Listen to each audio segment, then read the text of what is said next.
South Africa is experiencing drought, and the Western Cape and Cape Town specifically are not immune to the drought situation.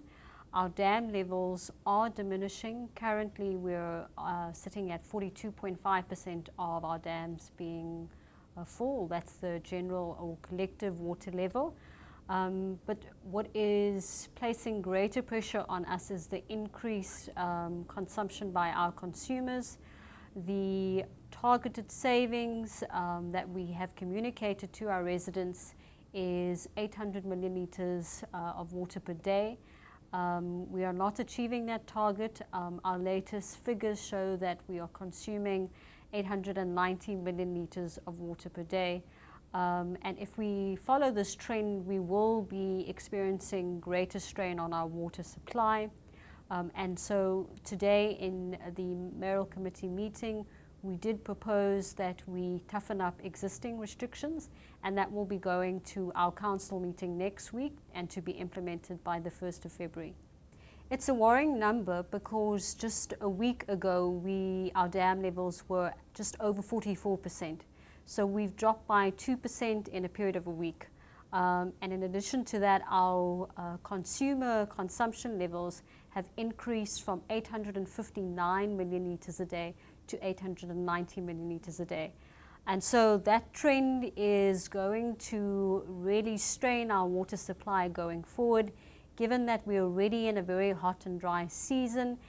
Well, I think the reference to the 100 days is in relation to when our winter season properly begins. So 100 days takes us to April. And if we continue on this trend, we expect to be at perhaps 20%, perhaps maybe even less than that.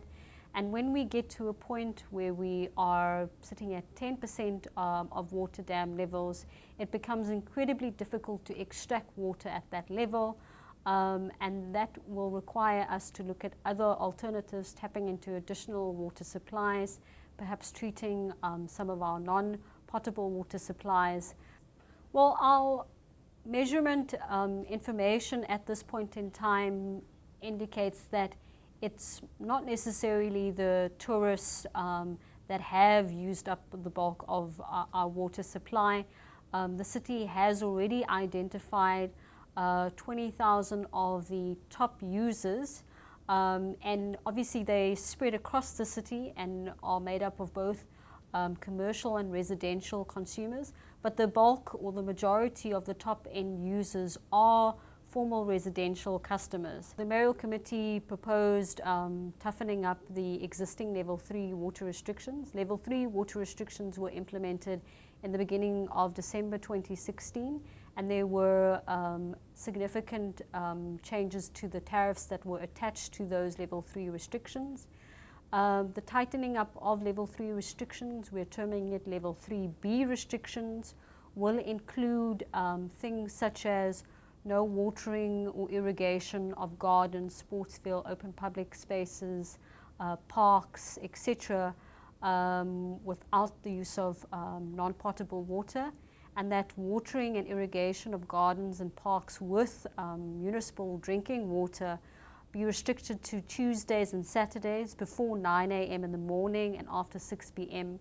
No washing of cars or boats or vehicles with potable water.